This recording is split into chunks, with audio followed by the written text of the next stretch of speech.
ओम श्री गणेशाय नमः। जय श्रीमन्नारायण, जय आदिशक्ति माता। दोस्तों, आज हम एक ऐसी कथा का श्रवण करेंगे जिसमें तुलसी को रोज जल देने से क्या होता है और इसका क्या फल मिलता है। तो आइए दोस्तों, कथा को श्रवण करते हैं। दोस्तों, एक समय की बात है कि माता लक्ष्मी भगवान विष्णु से कहा, नाथ, आप तीनों लोकों के स्वामी हैं। तीनों लोक में आपकी पूजा होती है। आपकी कृपा पाने के लिए इच्छुक रहते हैं। फिर आप इस तुलसी की पूजा क्यों करते हैं? हे नाथ, मुझे बताइए कि रोजाना तुलसी में जल क्यों चढ़ाया जाता है? इस तुलसी के पौधे को जल चढ़ाने का क्या महत्व है? हम जानना चाहते हैं। माता लक्ष्मी की बात सुनकर भगवान विष्णु ने उत्तर दिया, देवी तुलसी साक्षात लक्ष्मी का ही रूप है। तुलसी की रोजाना पूजा करने के बहुत फायदे होते हैं और तुलसी को जल चढ़ाने मात्र से ही मनुष्य अनेक पापों से नष्ट हो जाते हैं। तुलसी को जल देने का महत्व बताने से पहले मैं तुम्हें एक बहुत ही पवित्र, अत्यंत सुंदर कथा सुनाता हूँ और कथा के माध्यम से तुम्हारे इन प्रश्नों के उत्तर मिल जाएंगे।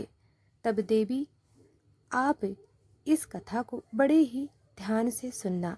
भगवान विष्णु ने कहा, देवी जो भी मनुष्य सिर्फ इस कथा को ध्यान लगाकर पूरा सुन लेता है, उसे 100 वर्षों तक तुलसी को जल देने का फल प्राप्त हो जाता है। तब विष्णु प्रिया लक्ष्मी ने कहा, स्वामी, मैं इस कथा को बड़े ही ध्यान से सुनूंगी। आप मुझे इस पवित्र और पावन कथा को सुनाना प्रारंभ कर दीजिए। भगवान विष्णु ने कहा, देवी, बहुत समय पहले की बात है। किसी नगर में एक ब्राह्मण रहता था। उनका जन्म तो ब्राह्मण कुल में हुआ था, लेकिन कर्म से प्रवृत्ति के नीच थे।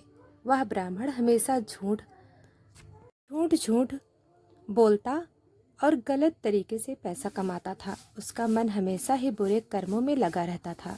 वह सदैव ही जुआ, वेश्या वृत्ति और चोरी में ही लगा रहता था।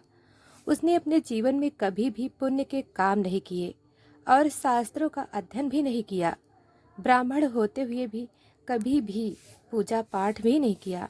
सदैव ही उसका मन दूसरों के ही धन में लगा रहता था और वह दिन में जो भी धन कमाता उसे रात्रि में जुआ और वेश्यावृत्ति में उड़ा दिया करता था। इस तरह वह ब्राह्मण अपने जीवन के पाप कर्मों में ही गुजार रहा था। उसने अपने मुख से कभी भगवान का भी नाम नहीं लिया था, कभी देवी देवताओं का पूजन भी नहीं किया। इस प्रकार से पाप करते हुए उसे कई वर्ष बीत गए। फिर वह ब्राह्मण कुछ खरीदारी के लिए एक नगरी में जा पहुंचा।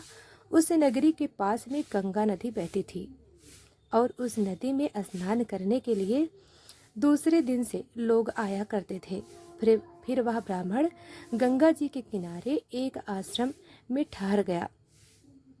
उस आश्रम में अनेक विद्वान ब्राह्मण प्रतिदिन पुराणों वेदों का पाठ किया करते थे, भगवान की भक्ति में लीन रहते थे। वह ब्राह्मण भी डोम करता हुआ वहीं पर उनके साथ रुक गया और उन ब्राह्मणों के साथ रहकर उसे भी भगवान का नाम लेने का अवसर मिल गया। वह उसी स्थान पर कुछ दिनों के लिए रुका।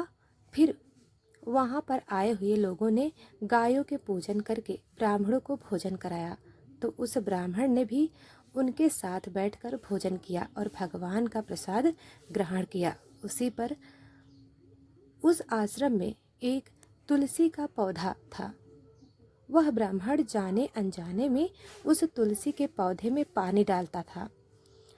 उसके मन में कोई विचार नहीं था कि वह क्या कर रहा है और क्यों कर रहा है। वह प्रतिदिन सुबह उठकर बाल्टी में पानी लेकर तुलसी के पौधे में डालता। यह उसका रोज का नियम बन गया था।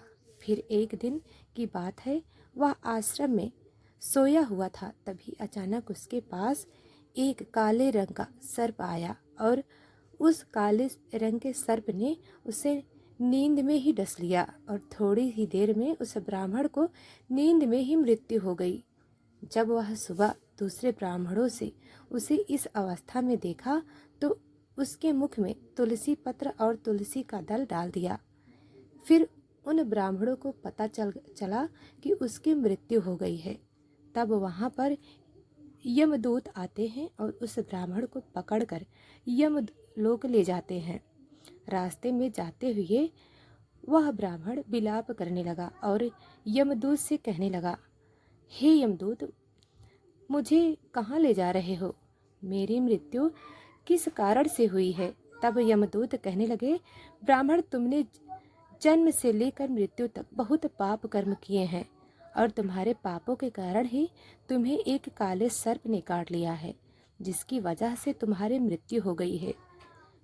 अब हम तुम्हें यमपुरी ले जा रहे हैं। वहाँ पर यमराज तुम्हारे पापों का, कर्मों का लेखा जोखा करेंगे। यह निश्चित है कि तुम्हें घोर नरक में ही डालेंगे। फिर वह ब्राह्मण फूट फूट कर जोर जोर से रोने लगा और उन यमदूतों से माफ़ी मांगने लगा, किंतु यमदूत तो उस पर जरा सा भी दया नहीं आई। वे उसे मारते हुए यमलोक लेकर गए।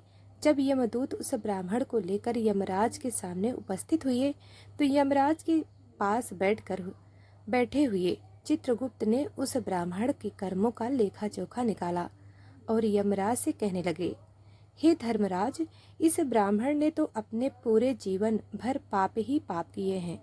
इसने इसके जीवन में कभी पुण्य का काम ही नहीं किया। यह तो घोर पापी है। इसे तो हमेशा के लिए नरक में डाल दिया जाए। फिर यमराज कहते हैं, हे यमदूत, तो जीवन भर पाप करने वाले इस ब्राह्मण को उठाकर ले जाओ और इसे नरक में ही डाल दो। यमराज का आदेश मिलते ही यमदूत उस ब्राह्मण को लेकर नरक की ओर चल दिए। ब्राह्मण को पीटते हुए नरक में ले गए। वहां ले जाकर उसे खौलते हुए तेल की कढ़ाई में डाल दिया। परंतु जैसे ही उस ब्राह्मण को खौलते हुए तेल की कढ़ाई में डाला तो वह तेल एकदम ठंडा हो गया और शीतल हो गया। अगर यमदूत को बड़ा ही आश्चर्य हुआ। ऐसा उसके साथ पहले कभी नहीं हुआ था। उस यमदूत ने कितने ही पापियों को उस तेल की कढ़ाई में डाला था और वे सभी उस खौलते हुए तेल में गिरकर छटपटाने लगते थे। लेकिन जैसे ही वह ब्राह्मण गर्म तेल में कढ़ाई में गिरा तो वह तेल अचानक शांत और शीतल हो गया। इस आश्चर्यजनक घटना को देखकर वह यमदूत जल्दी से दौड़ता हुआ यमराज के पास पहुंचा। यमदूत को देखकर यमराज ने कहा, यमदूत, क्या बात है? तुम इतने घबराए हुए क्यों लग रहे हो? फिर वह यमदूत कहता है, धर्मराज, आपने जिस ब्राह्मण को नरक में डालने के लिए कहा था, मैंने जैसे ही उसे खौलते हुए तेल की कढ़ाई में डाला तो उस अग्नि बुझ गई और वह खौलता हुआ तेल भी बिल्कुल ठंडा हो गया। फिर यमराज कहते हैं, यमदूत, यह तो बड़ी विचित्र घटना है। ऐसा तो पहले कभी नहीं हुआ। यमराज विचार कर रहे थे कि तभी वहाँ पर नारद मुनि प्रकट होते हैं।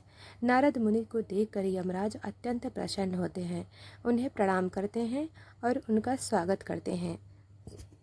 फिर यमराज नारद मुनि से कह रहे हैं, मुनिवर, आप उचित समय पर आए हैं। हमने आज और अभी एक अत्यंत पापी ब्राह्मण को नरक में गिराया है, किंतु उसके गिरते ही नरक की अग्नि ठंडी पड़ गई है और खौलता हुआ तेल भी बिल्कुल ठंडा पड़ गया है।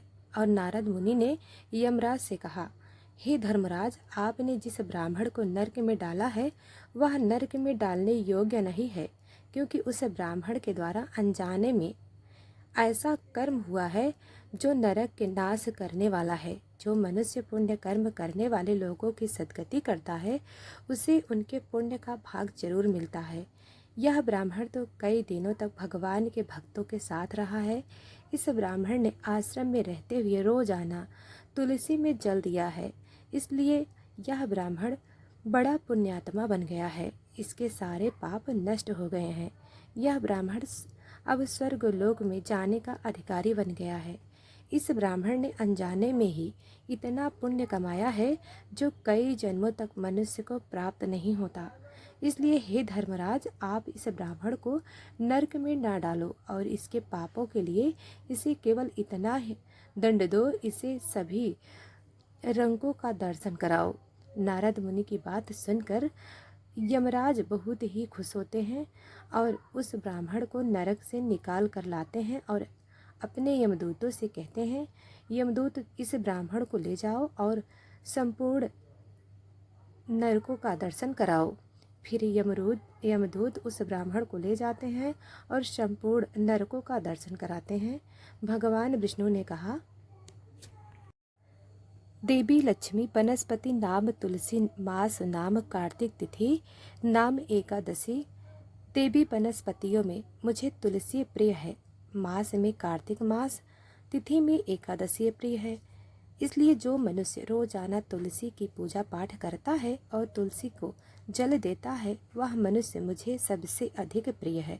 उस मनुष्य की कभी भी दुर्गति नहीं होती और वह मनुष्य कभी नरक में नहीं जाता।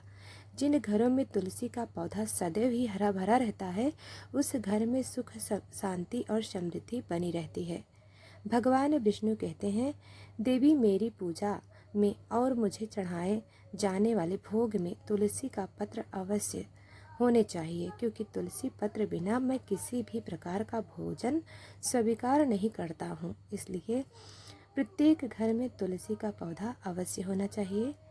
अगर आपके घर में तुलसी का पौधा नहीं है तो आप ज़रूर लगाइए और सुख समृद्धि और शांति के लिए तुलसी को चुनरी अवश्य उड़ानी चाहिए। और हमेशा ध्यान रखें कि तुलसी का पौधा चुनरी के बिना अधूरा है।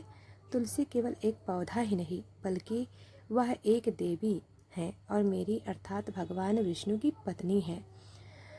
इसलिए तुलसी को चुनरी अवश्य ही चढ़ाना चाहिए। इससे दोस्तों, अगर यह कहानी, यह वीडियो आपको पसंद आई हो तो लाइक सब्सक्राइब करें। कमेंट में जय माँ तुलसी और जय श्रीमन नारायण जरूर लिखें। धन्यवाद।